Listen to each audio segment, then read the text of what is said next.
Point था, ending point था। तो स्टार्टिंग और एंडिंग पॉइंट के दरमियान यानी कि हमारे पास क्या होते हैं कि हमारे पास डिफरेंट प्रोसेसिंग होती है। तो इसी तरह हमने क्या करना होता है कि अपने जो भी हम प्रॉब्लम होती है उस प्रॉब्लम को देखने के लिए कि it's our solution is okay और नॉट, ठीक हो गया कि आंसर आपका एक्यूरेट आएगा कि नहीं आएगा, उसको आपने फ्लो चार्ट के थ्रू भी चेक करना होता है कि फ्लो चार्ट आपको ये बताता है कि flow chart is the process, ठीक है, पिक्टोरियल रिप्रेजेंटेशन है, अब ग्राफिकल रिप्रेजेंटेशन है कि आपकी आउटपुट एक्यूरेट आएगी कि नहीं आएगी, ठीक हो गया। इसमें भी आपका क्या होता है कि स्टार्टिंग पॉइंट होता है और एंडिंग पॉइंट होता है, और इन बिटवीन क्या होती है आपकी सारी प्रोसेसिंग होती है, डिफरेंट स्टेप्स होते हैं। आप इनपुट लेते हो, आउटपुट प्रोड्यूस करते हो, उसके बाद प्रोसेसिंग होती है, डिसीजन लेते हो, कंडीशन सारी चेक करते हो। अब देखिए इसमें आपके पास क्या होता है कि आपने डिफरेंट साइंस यूज करने हैं, इनपुट साइन यूज करना है, आउटपुट साइन यूज करना है। स्टार्टिंग आपने देखना है कि स्टार्ट आपका कहाँ से हो रहा है, एंड कहाँ से हो रहा है, इनपुट कैसे आएगी, प्रोसेसिंग कैसे होगी, डिसीजन आपने कैसे लेना है। तो इसके लिए आपने क्या करना है कि आपको सबसे पहले प्रोसेसिंग से पहले आपको इनकी शेप्स का पता होना चाहिए कि what is the shape for input, what is the shape for output, ठीक हो गया, what is the pictorial representation for processing, what is the pictorial representation for decision making. ये सारे के सारे आपको पता होंगे तो फिर आप एक फ्लो चार्ट डिजाइन कर सकते हो, ठीक है हो गया। तो सबसे पहले बेटा आपने क्या करना है, सबसे पहले whenever you are going to start the programme,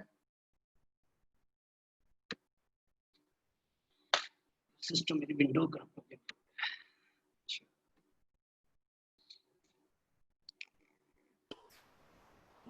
sir आपने असाइनमेंट भी दी थी? हाँ बेटा, have you done that? Yes, आपको मेल दोनों अकाउंट्स पे कर दी थी। Okay, that's good, that's good, that's great. अब ये थोड़ा सा ना इसमें हो गया है कंप्यूटर, मुझे लगता है कि मेरे कंप्यूटर की विंडो करप्ट हो गई है, तो क्योंकि वो आपको कॉन्फ़िगरेशन पे चला गया, कॉन्फ़िगर हो रहा है। तो चलिए ठीक हो गया, ये बाद में हम करेंगे, लेकिन आज हम टॉपिक, क्योंकि वो स्क्रीन शेयरिंग नहीं हो रही इसकी, तो आज हम टॉपिक कर लेते हैं। मैं नोटपैड ओपन कर लेता हूँ, नोटपैड पे हम कर लेते हैं। आज हम दूसरा एक टॉपिक कर लेते हैं, that is the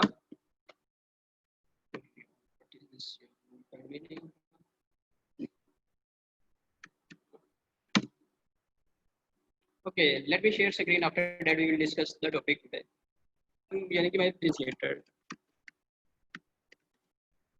okay, what does mean by translator? अब क्या होता है बेटा ट्रांसलेटर? ठीक हो गया, जो क्या करता है सोर्स को कन्वर्ट कर देता है ऑब्जेक्ट में। अब what does it mean bye source? अब सोर्स क्या होता है, सोर्स भी एक लैंग्वेज है, ऑब्जेक्ट है वो भी एक लैंग्वेज है। Suppose that there are two person, दो person, there are two person. अब उनमें से एक क्या करता है, one speaks English, other speaks,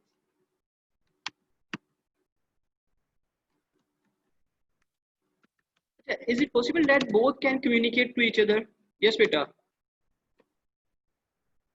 How? No sir. अच्छा, how both can communicate to each other? Is there any possibilities? If not, तो तब क्या होगा? यानी कि अगर दोनों एक दूसरे से बातचीत नहीं कर सकते, क्योंकि जो इंग्लिश स्पीकिंग है वो फ्रेंच नहीं समझता, जो फ्रेंच स्पीकिंग है वो इंग्लिश नहीं समझता, तो दोनों को कम्युनिकेट करना है, दोनों को एक दूसरे से बातचीत करनी है, दोनों को मैसेज डिलीवर करना है। तो अगर वो मैसेज डिलीवर करना चाहते हैं तो उनका सोर्स सेम होना चाहिए। अब दोनों का सोर्स सेम नहीं है, अगर दोनों का सोर्स सेम नहीं है तो they are not able to understand language of each other. तो फिर क्या होगा, अगर सोर्स सेम नहीं है तो सोर्स सेम होने के लिए फिर क्या होना चाहिए? यस बेटा।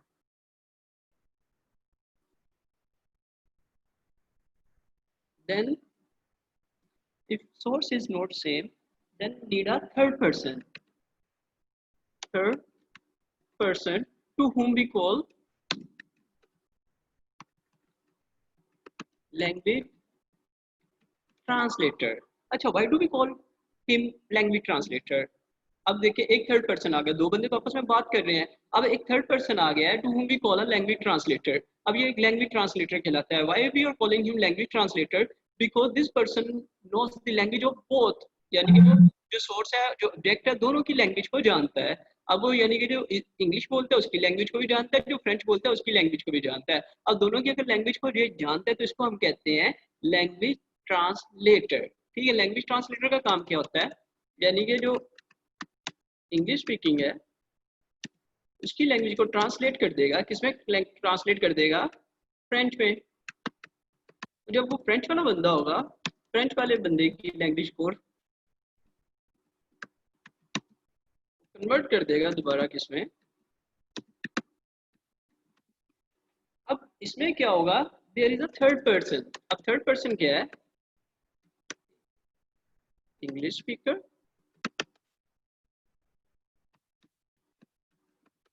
लैंग्वेज ट्रांसलेटर, और यहाँ पे क्या आ गया, फ्रेंच स्पीकर।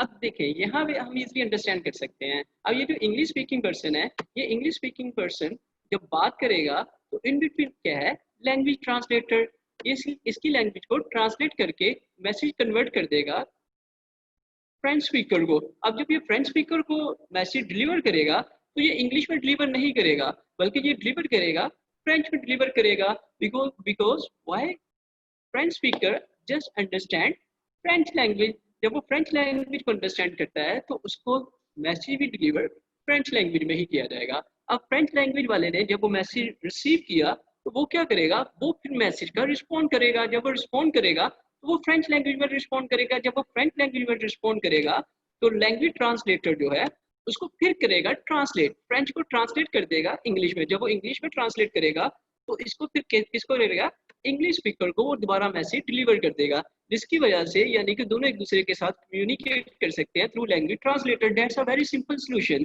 अब कंप्यूटर में भी ऐसा होगा, there is a language translator. ठीक हो गया जी। हमारे पास भी क्या होता है, कंप्यूटर में एक लैंग्वेज ट्रांसलेटर होता है।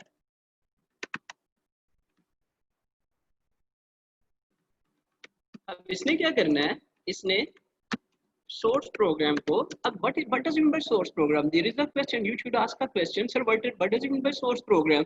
Okay, do you know what does it mean by source program? Yes beta.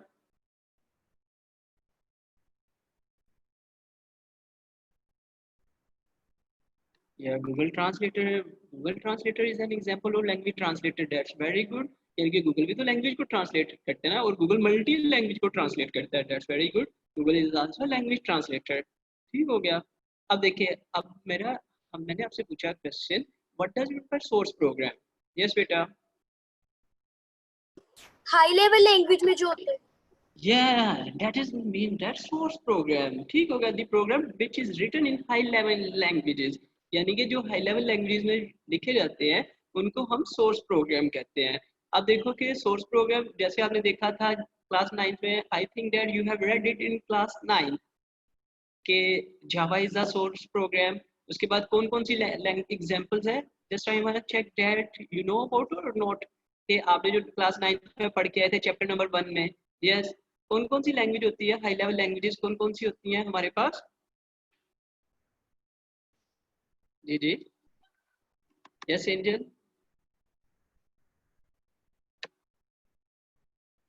हाँ दैट इज गुड, यानी कि फोर्ट्रन हमारे पास हाई लेवल लैंग्वेज है, सी प्लस सी हमारे पास हाई लेवल लैंग्वेज है, सॉरी जावा है हमारे पास, उसके बाद कोबोल है, बेसिक है।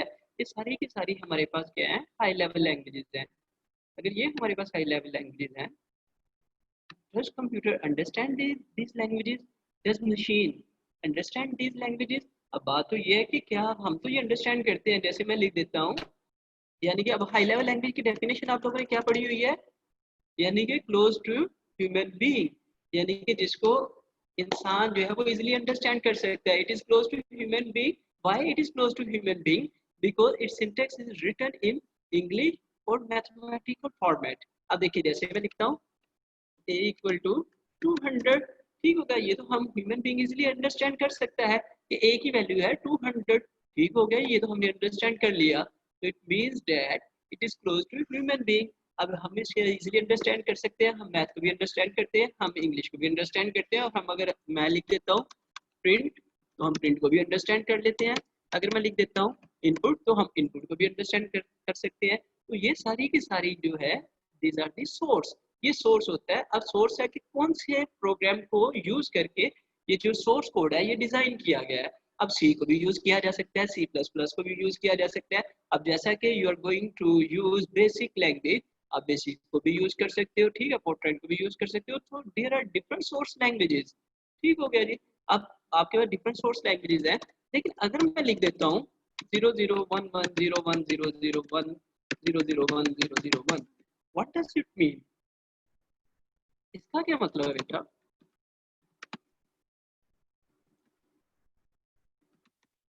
Machine language. अब मशीन आपने जो सोर्स लिखा है मशीन तो उसे अंडरस्टैंड नहीं करेगी। ठीक हो गया जी, मशीन को तो उसका पता ही नहीं है कि ए इज इक्वल टू 200 क्या है, प्रिंट क्या है, इनपुट क्या है। ये तो मशीन की लैंग्वेज ही नहीं है।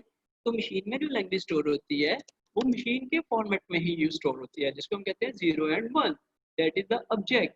तो अब होना क्या है, होना ये है कि जो आपने सोर्स लिखा है बेसिक चाहे बिगनर प्रोग्राम करते हुए या कोई भी आपने प्रोग्राम करते हुए आपने जो सोर्स लिखा है उस सोर्स को चेंज होना है मशीन में, ताकि मशीन भी इसे अंडरस्टैंड कर सके। ठीक हो गया ना। जब मशीन से अंडरस्टैंड करेगी, अब देखिए हमारी लैंग्वेज ये है, मशीन की लैंग्वेज ये है। There is a difference between these two languages. If there is a difference between two languages तो हमने कैसे इनको एक दूसरे के साथ कम्युनिकेट करवाना है। मशीन को हमने ह्यूमन बीइंग के सोर्स के साथ क्या करवाना है, कम्युनिकेट करवाना है। और मशीन के जो ऑब्जेक्ट है या मशीन के जो भी कंपोनेंट्स है वो हमने इसको रीडेबल करवाना है ह्यूमन बीइंग को। तो यानी कि देयर इज अ डिफरेंस। अब इनको कम्युनिकेट करवाने के लिए हमारे पास क्या आएगा, language translator. If there is any question till now you can ask me बेटा। Yes, is there any question?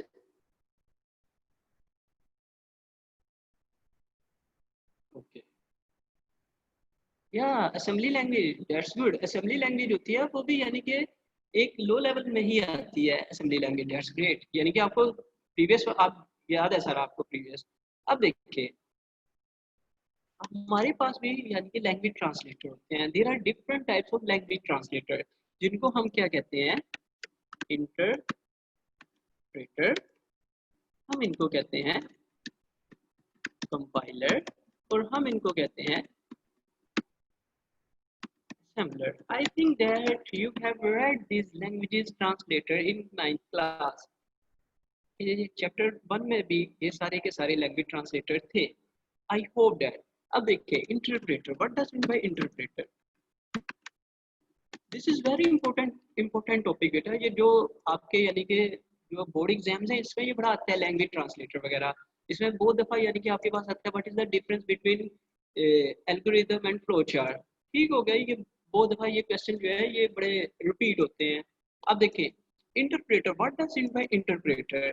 जी, आप में से किसी को याद हो जो आपने 9th क्लास में पढ़ा, that you have red in 9th class, please can you revise that, what does it mean by interpreter. Yes,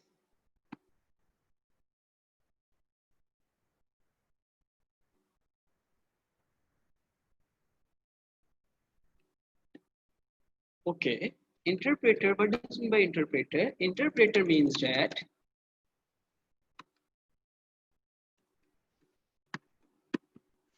we translate source program line by line.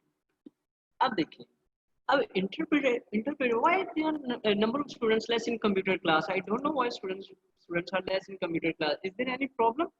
मैंने आपसे कहा था कि इनको बताएं कि कंप्यूटर का यानी कि जो प्रोग्राम्स होते हैं, प्रोग्राम को अंडरस्टैंड करना इजी नहीं होता। ये मैथ से भी आपका डिफिकल्ट जाएगा अगर आपकी बेस नहीं होगी। तो please tell them to join the computer class, it will be really beneficial for them. अगर आपका फ्यूचर आपने जाना है कंप्यूटर प्रोग्रामिंग में जाना है, इंजीनियरिंग में जाना है या डेवलपमेंट में जाना है, तो बेटा ये आपको ये अंडरस्टैंड करना पड़ेगा। अगर आपकी बेस नहीं होगी तो आप फ्यूचर में भी यानी कि इट्स नॉट गुड। तो आपने ये सारे का सारा उनको बताया कि ज्वाइन करें क्लासेस, ये बड़ा ही बेस्ट होता है, ये बेस होता है बेसिकली। और आप अगर पीएचडी भी कर लेंगे ना तो पीएचडी में भी आपकी बेस यही होनी है प्रोग्रामिंग लैंग्वेजेस में। ठीक हो गया जी, तो आप उनको बताएं। अच्छा जी, interpreter means that which translate source program line by line. अब क्या करेगा, ये हर एक लाइन को चेक करता है इंटरप्रेटर। अब देखिए मैं एक प्रोग्राम लिखता हूँ, सपोज करते हैं I have written a program to find the average of 5 numbers. अब मैंने 5 नंबर की एवरेज फाइंड आउट करनी है। मैंने लिख दिया input A enter B C D and E. मैंने कहा कि क्या करो, इनपुट करो ए बी सी डी और सी। अब बेटा आपने देखना है कि एरर कहाँ पे आएगा। ठीक हो गया जी।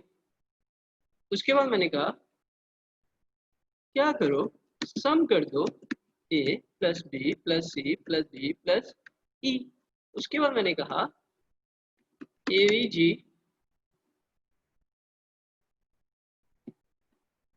सम डिवाइडेड बाय 5। उसके बाद मैंने कह दिया print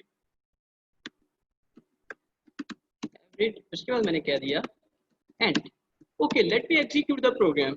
as I execute this program, तो आपका सबसे पहले कर्सर मूव हो, कंट्रोल मूव होगा लाइन नंबर 1 पे।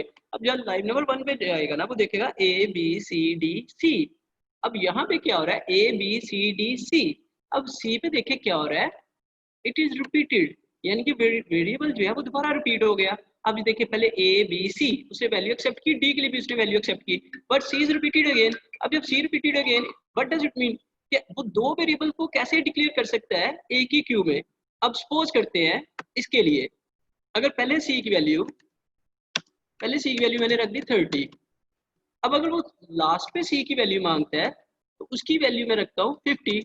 अब जब प्रोग्राम एग्जीक्यूट होगा तो कौन से सी से वैल्यू लेनी है, ये तो कंफ्यूजन हो जाएगी ना। तो it means that there is an error in line number 1, so you need to clear that error. तो ये क्या करता है, आपका interpreter line by line check करेगा। Is it clear? तो वो आपसे क्या कह रहा है, there is an error in line number 1, so you need to identify that error. What is the error? It means that या तो हमें c की वैल्यू, फर्स्ट c की वैल्यू चेंज करनी पड़ेगी या लास्ट c की वैल्यू चेंज करनी पड़ेगी। यहाँ पे मैंने सेट दी इसकी वैल्यू e, ठीक हो गया जी। अब जब इसकी वैल्यू e की, तो लाइन नंबर 2 पे क्या, what is return, sum is equal to a plus b plus c plus d plus e। अब देखिए कि लाइन नंबर 1 पे देखिए सारे वेरिएबल जो है वो मैच हो रहे हैं, a b c d e, हाँ जी ये मैच हो रहे हैं। अब जब वो नीचे आएगा, यहाँ पे आगे देखा avg sum divided by 5, what does mean by avg sum divided by 5। अब ये sum divided by 5 ये तो क्लियर है, but avg what avg will perform here over here, avg ने करना क्या है यहाँ पे, अब ये भी अंडरस्टैंड करना है।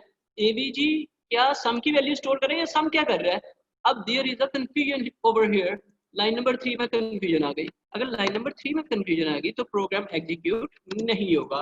अब इंटरप्रेटर क्या करेगा, वो आपको इंडिकेट करेगा there is an error in line number 3, क्योंकि वो लाइन बाय लाइन आपका प्रोग्राम एग्जीक्यूट कर रहा है। अब जब वो line by line program execute कर रहा है तो आपको क्या करना पड़ेगा, एवीजी को क्लियर करना पड़ेगा। अब एवीजी क्या है, AVG equal sign was missing, हमने लिख दिया equal sign, AVG equal to sum divided by 5। अब यहाँ पे क्या होगा, वो क्लैरिफाई हो जाएगा कि एवीजी क्या करेगा, सम जो है वो 5 से डिवाइड होगा और जो भी वैल्यू आएगा whatever answer we will get it will store in AVG.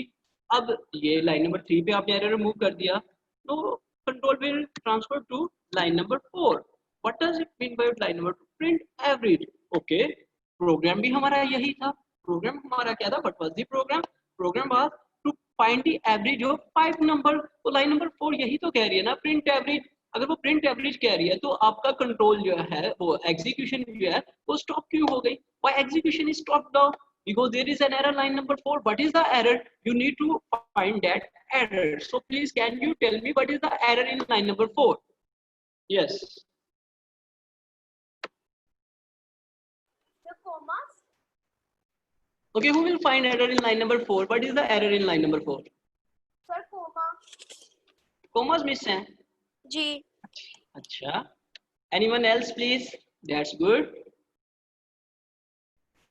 yes Jeremiah। और सर एवरेज नहीं आएगा, एवीजी आएगा।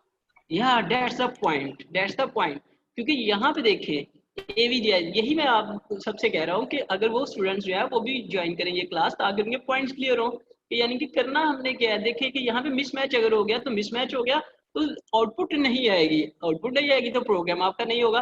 अब यहाँ पे देखिए प्रिंट एवरेज मैंने लिख दिया, जबकि ऊपर जो है लाइन नंबर 3 पे what we have declared AVG. अब AVG what does mean by AVG, AVG will store the value of sum divided by 5। अगर यहाँ पे मैंने लिख दिया print average, it means that there will be an error. Why there is an error, because type mismatch हो रही है। वहां पे हमने एवीजी लिखा है, यहाँ पे एवरेज लिखा है, तो एवरेज वैल्यू कहाँ से ले के लेगा, तो ऊपर तो कोई एवरेज है ही नहीं। तो ये भी आपको क्या बताएगा, एरर बताएगा लाइन नंबर 4 पे। तो आपने क्या करना है, आपने इसको लिखना है एवीजी। ठीक हो गया, जब मैंने एवीजी लिख दिया, आई लव लाइन नंबर 3 और लाइन नंबर 4 देखें, अब ये मैच हो रहा है तो ये क्या होगा, अब आपका प्रोग्राम एग्जीक्यूट हो जाएगा। ठीक हो गया, is there any confusion? Yes please, yes my dear students, if there is any problem till now you can ask me right now, because I am here to tell you. Yes, you can raise your hand, you can use your mic, You can write in a chat box if there is any question, please. No question? Can we move toward compiler? Ramaya, are you there?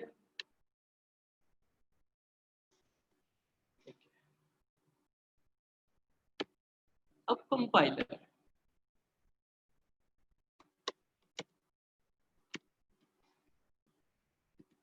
Compiler क्या करता है? Which translate source program as whole. अब यहाँ पे क्या लिखा गया है? Which translate source program as whole. अब मैं आपको एग्जांपल पहले बता दूं कि इंटरप्रेटर की एग्जांपल कौन सी है. इंटरप्रेटर की बेस्ट एग्जांपल जो है आप जो यूज करने जा रहे हो GW basic. GW basic is an example of interpreter जो लाइन बाय लाइन को क्या करता है, लाइन बाय लाइन आपको बताएगा इस लाइन में एरर है, इस लाइन में एरर है, इस लाइन में एरर है. अब कंपाइलर क्या करता है, जो कंपाइलर ट्रांसलेटर होता है, compiler translator as a whole सारे के सारे एरर बता देगा. जैसे कि हमने ऊपर देखे थे, ऊपर वाला प्रोग्राम देखते हैं because time is very short. I was late, I am really sorry for that. आज यानी कि आपको आधा घंटा मेरी वजह से यानी कि सफर करना पड़ा. ठीक हो गया, रियली सॉरी स्टूडेंट्स. अब देखते हैं कंपाइलर क्या करेगा. कंपाइलर सारे के सारे प्रोग्राम को एट वंस ट्रांसलेट कर देगा. वो आपको क्या बता देता है कि लाइन नंबर 1 में एरर है, लाइन नंबर 3 में एरर है, लाइन नंबर 5 में एरर है, लाइन नंबर 7 में एरर है. अब अगर वो सारे के सारे आपको बता रहा है कि इस लाइन में एरर है, तो इसका मतलब है कि किसकी प्रोसेसिंग जो है वो फास्ट होगी, कंपाइलर की कि इंटरप्रेटर की प्रोसेसिंग फास्ट होगी. यस डियर स्टूडेंट्स, कंपाइलर की. कंपाइलर की प्रोसेसिंग फास्ट होगी. कंपाइलर की प्रोसेसिंग क्यों फास्ट होगी? सर वो पूरा प्रोग्राम रीड करके बाद में मिस्टेक्स बताते हैं और interpreter as a line by line mistake बताता है. या दैट्स गुड, क्योंकि इंटरप्रेटर जो है वहीं पे लाइन पे स्टॉप कर देगा आपके प्रोग्राम की एग्जीक्यूशन को. फिर आप एक लाइन से एरर रिमूव करोगे, फिर वो नेक्स्ट लाइन पे बताया जाएगा, मूव करेगा, और फिर वो लाइन बाय लाइन चेक करता है. जहाँ पे एरर आएगा वहाँ पे वो आपकी एग्जीक्यूशन को स्टॉप कर देगा. तो कंपाइलर क्या करता है, वो आपको एट वंस सारे के सारे एरर बता देता है कि इस लाइन पे एरर है, इस लाइन पे एरर है. तो आप एट वंस सारे के सारे एरर्स को रिमूव कर सकते हो इन कंपाइलर. तो कंपाइलर जो है उसकी प्रोसेसिंग फिर फास्ट होगी as compare to interpreter. That's good. ठीक हो गया, कंपाइलर क्लियर है. कि is there any question regarding compiler?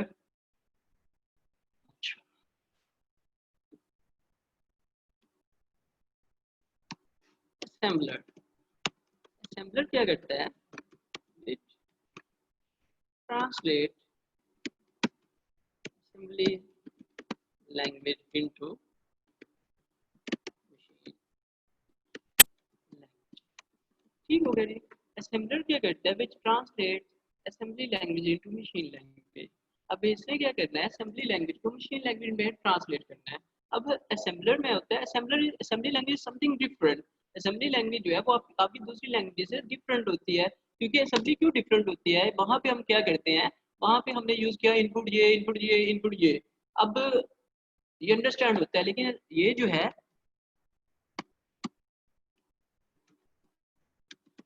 Mnemonics code. अब असेंबली लैंग्वेज में हम क्या यूज करते हैं, we use mnemonics code to store values. अब यहाँ पे देखें, वहां पे मैंने लिखा a is equal to this, b is equal to this, c is equal to this. लेकिन यहाँ पे अगर मैं यूज कर कोई भी वैल्यू स्टोर करवाना चाहता हूँ, सपोज मैं लिखूंगा मूव ax, 80. अब यहाँ पे इसका जो है सिंटेक्स डिफरेंट हो जाता है. अब जब मैंने लिखा move ax, 80, is difficult to understand by a common person. अगर मैं लिखता हूँ a इज इक्वल टू 80, तो ये अंडरस्टैंड होगा किसी भी कॉमन पर्सन से कि a की वैल्यू 80 है. लेकिन जब हम असेंबली लैंग्वेज में आते हैं, तो असेंबली लैंग्वेज में सोर्स आपका डिफरेंट हो जाता है. अब देखिए, अगर मैंने 80 स्टोर करवाना है, तो मैं एक निमोनिक्स यूज कर रहा हूँ, MOV. MOV is use to store values. अब यहाँ पे क्या हो रहा है, MOV AX, 80. मैंने इक्वल साइन नहीं लिखा, मैंने लिख दिया है कोमा. अब what is mean by comma, it means that कि जो राइट पे आपका स्टोर है उसको लेफ्ट पे आके स्टोर करवा दो. तो ये क्या करेगा, ये basically AX is equal to 80. इस तरह इसका ये मतलब है कि AX में जो है वो 80 स्टोर करवा दो. ठीक हो गया जी. अब देखिए, मैंने लिखा मूव BX 90. इसका मतलब क्या है कि क्या है, BX की वैल्यू क्या है, 90. अब मैंने लिखा ऐड ax, bx। अब यहाँ पे मैंने प्लस का साइन नहीं लिखा, मैंने लिख दिया एड ax, bx। तो ये क्या करेगा, ax और bx को सम अप करवा देगा। तो अब ये सारे का सारा यानी कि असम्बली लैंग्वेज अंडरस्टैंड करता है। तो अब असेंबलर क्या करेगा, इस सारे के सारे सोर्स को कन्वर्ट कर देता है मशीन लैंग्वेज में कि मशीन भी इसे अंडरस्टैंड कर सके। तो आउटपुट के लिए फिर क्या करेगा, मशीन लैंग्वेज के पास जो भी कोड होगा उसको फिर असेंबली में चेंज करके आपको स्क्रीन पे आउटपुट डिस्प्ले करवा देता है। Yes my dear students, is there any question you can ask me right now? Yes, is there any question? आपने जो भी पढ़ा है यहाँ तक अगर कोई कंफ्यूजन हो, कोई क्वेश्चन हो तो आप पूछ सकते हो मेरे से। No question?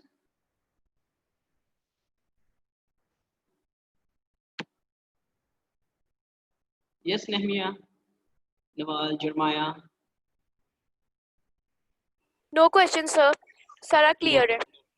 सर सारा क्लियर है जी। जरमाया आपको भी क्लियर है?